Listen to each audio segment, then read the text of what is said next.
12 जून 2025 की सुबह Ahmedabad international airport से एक फ्लाइट उड़ान भरती है लंदन की तरफ।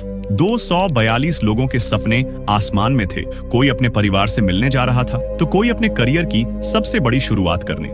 लेकिन किसी को क्या पता था कि कुछ ही पलों में सब कुछ बदलने वाला है। उड़ान भरने के सिर्फ 90 सेकंड के अंदर कुछ ऐसा हुआ जिसने न सिर्फ एक प्लेन को गिरा दिया बल्कि पूरे देश को सदमे में डाल दिया। और फिर बचा सिर्फ खौफ, तबाही और एक ऐसा सवाल जिसने हर किसी को झकझोर दिया, क्योंकि इतना आधुनिक और सुरक्षित माने जाने वाला यह विमान आखिर इतने कम वक्त में कैसे गिर गया। जांच शुरू हुई, ब्लैक बॉक्स खोला गया और जो सच्चाई सामने आई वो आपके रोंगटे खड़े कर देगी। तो चलिए शुरू से शुरू करते हैं। 12 जून 2025 की सुबह थी। अहमदाबाद इंटरनेशनल एयरपोर्ट पर चहल पहल थी। लंदन जाने वाली फ्लाइट AI 171 अपनी उड़ान भरने के लिए तैयार खड़ी थी। इस फ्लाइट के अंदर कुल 242 लोग सवार थे। उसमें से 230 यात्री और 12 क्रू मेंबर्स थे। इनमें ज्यादातर भारतीय थे, कुछ ब्रिटिश, कुछ पुर्तगाली और एक कनाडाई नागरिक था। सबके चेहरे पर उत्साह था। कोई बिजनेस मीटिंग के लिए जा रहा था तो कोई अपनों से मिलने जा रहा था। पर उसको क्या पता था कि यह सफर उसकी जिंदगी का आखिरी सफर होने वाला है। दोपहर के ठीक 1:38 पर विमान ने अहमदाबाद के रनवे 23 से टेक ऑफ किया। आसमान साफ था, हवा धीमी और सब कुछ सामान्य लग रहा था। विमान की ऊंचाई धीरे धीरे बढ़ रही थी, लेकिन टेक ऑफ के कुछ ही मिनट बाद विमान 500 फीट की ऊंचाई पर था। कंट्रोल रूम में भी कोई चिंता की बात नहीं थी, लेकिन तभी एक अजीब सी चुप्पी पायलट की आवाज में सुनाई दी। टेक ऑफ के मात्र 36 सेकंड बाद पायलट ने एयर ट्रैफिक कंट्रोल से संपर्क किया और एक आपातकालीन कॉल दी, जिसे मेडे कॉल कहा जाता है। और यह मेडे कॉल तब किया जाता है जब इमरजेंसी होती है। पायलट की आवाज तेज जरूर थी, पर वह घबराए हुए नहीं थे। उन्होंने बताया कि विमान को पावर संबंधित समस्या हो रही है। ये कॉल इतनी जल्दी आई थी कि कंट्रोल टावर में बैठे अधिकारी चौंक गए, क्योंकि ऐसा शायद ही कभी होता है। जैसे ही विमान 625 फीट की ऊंचाई तक पहुंचा, उसकी गति और नियंत्रण बिगड़ने लगे और अचानक ही विमान जमीन की ओर गिरने लगा। महज 90 सेकंड में विमान बुरी तरह असंतुलित होकर अहमदाबाद शहर के भीड़-भाड़ वाले मेघानी नगर इलाके में गिरा और वहां बीजे मेडिकल कॉलेज था।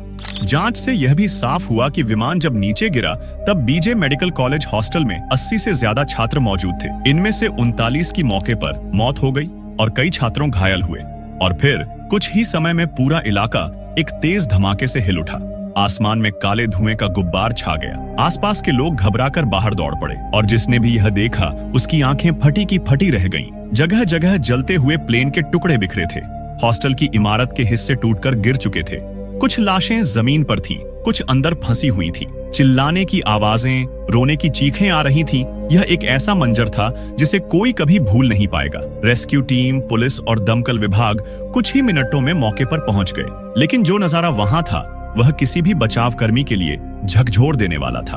हर कोई एक ही सवाल पूछ रहा था कि इतने अनुभवी पायलट और आधुनिक बोइंग 787 ड्रीमलाइनर विमान के साथ ऐसा कैसे हो गया। फ्लाइट AI 171 अब सिर्फ एक नाम नहीं बल्कि एक ऐसा रहस्य बन चुकी थी जिसने देश को हिलाकर रख दिया।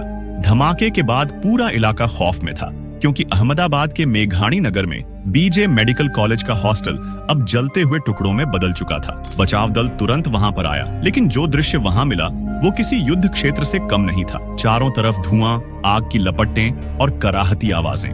कुछ लोग अभी भी इमारत के मलबे में फंसे हुए थे। कई मेडिकल स्टूडेंट्स जो हॉस्टल में थे वो हादसे के वक्त क्लास या लैब में थे, वरना मौत का आंकड़ा और भी बढ़ जाता।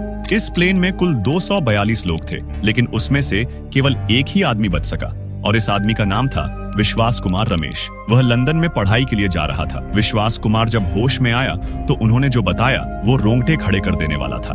विश्वास ने कहा कि टेक ऑफ के बाद सब कुछ नॉर्मल था, लेकिन कुछ ही मिनटों में प्लेन जोर जोर से कांपने लगा। लाइट्स चली गईं और इंजन की आवाज भी अजीब सी हो गई थी। फ्लाइट अटेंडेंट्स घबराए हुए थे, लेकिन उन्होंने हमें शांत रहने को कहा। तभी अचानक एक जोरदार झटका लगा और प्लेन नीचे की तरफ झुकने लगा। मुझे लगा शायद अब कुछ नहीं बचा, लेकिन भगवान की कृपा से जब मुझे होश आया तो मैं सीट से बंधा हुआ था और जिंदा था। फिर भारत सरकार ने विश्वास कुमार को national bravery and resilience award से सम्मानित किया। लेकिन अब सवाल खड़े हो चुके थे कि बोइंग 787 ड्रीमलाइनर जैसा अत्याधुनिक विमान, जो दुनिया के सबसे सुरक्षित विमानों में गिना जाता है, वो टेक ऑफ के सिर्फ 90 सेकंड के भीतर कैसे गिर सकता है। फिर जांच शुरू हुई।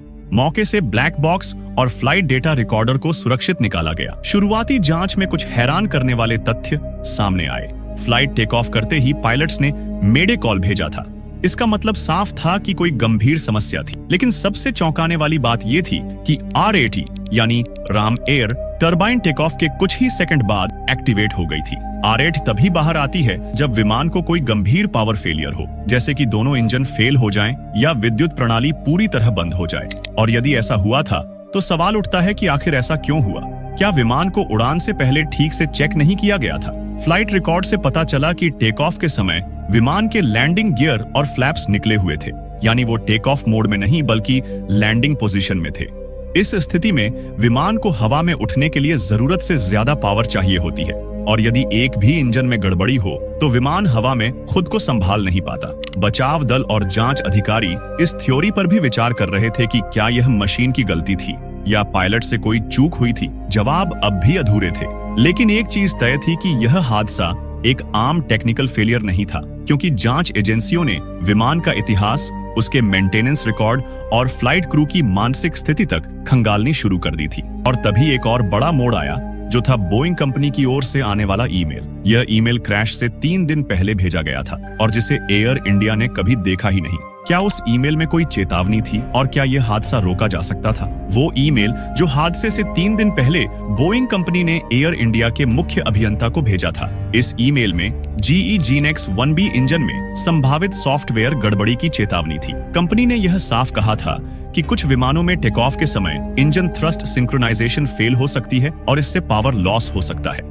लेकिन चौंकाने वाली बात यह थी कि यह ईमेल एयर इंडिया की टेक्निकल टीम तक पहुंचा ही नहीं था। जांच में पता चला कि ईमेल इंटरनल सर्वर में स्पैम फोल्डर में फंसा रह गया था और उस बीच विमान ने उड़ान भर ली थी। अहमदाबाद की वो सुबह अब इतिहास बन चुकी थी, लेकिन एक ऐसा इतिहास जिसे कोई दोहराना नहीं चाहेगा। 241 लोगों की मौत, दर्जनों जिंदगियां तबाह हो गई थी और पीछे रह गया सिर्फ एक सवाल की, आखिर ऐसा क्यों हुआ? जैसे जैसे जांच आगे बढ़ी, धीरे धीरे सच्चाई खुलती गई और हर नई जानकारी पहले से ज्यादा चौंकाने वाली थी।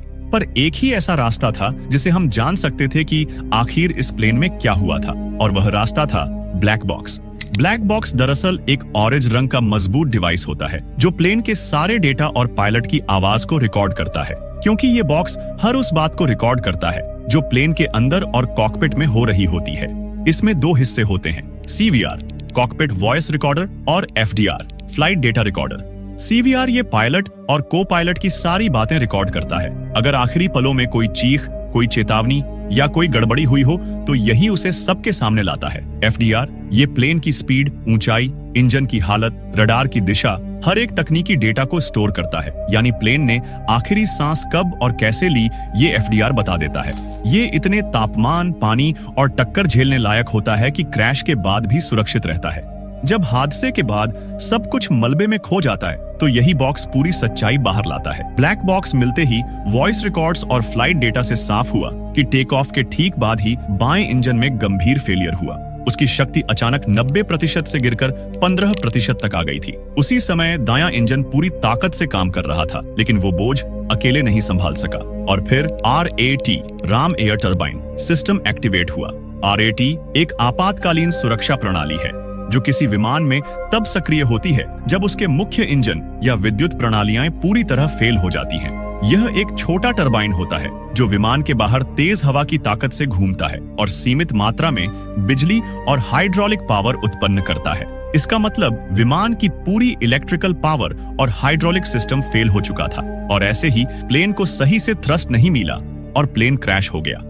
इस प्लेन के पायलट कैप्टन सुमित सभरवाल थे, जिसे 8200 घंटे से अधिक उड़ान का अनुभव था, और को पायलट थे क्लाइव कुंदर, जिसे लगभग 1100 घंटे का अनुभव था। इस तरह दोनों के संयुक्त अनुभव का योग लगभग 9300 घंटे बनता है। AI 171 को आखिरी बार 9 जून को सर्विस किया गया था, लेकिन GE इंजन में हाल ही में बदलाव हुआ था, जिसे दूसरे विमान से निकाला गया था और इस विमान में लगाया गया था।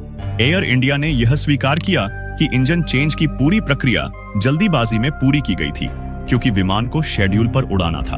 भारत सरकार ने इसके बाद सभी बोइंग 787 विमानों की उड़ान पर 5 दिनों के लिए रोक लगा दी और GE इंजन की विशेष जांच शुरू कर दी। फ्लाइट AI 171 अब सिर्फ एक उड़ान नहीं बल्कि एक ऐसा नाम बन चुका है जो हमेशा सवालों में जिंदा रहेगा।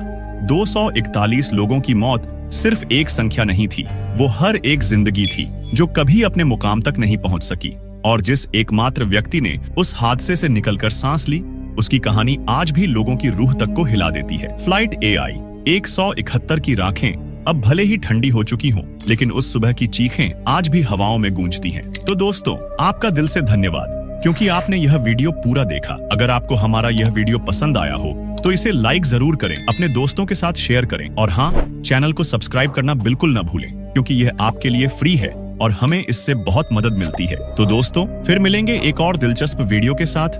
तब तक के लिए बाय।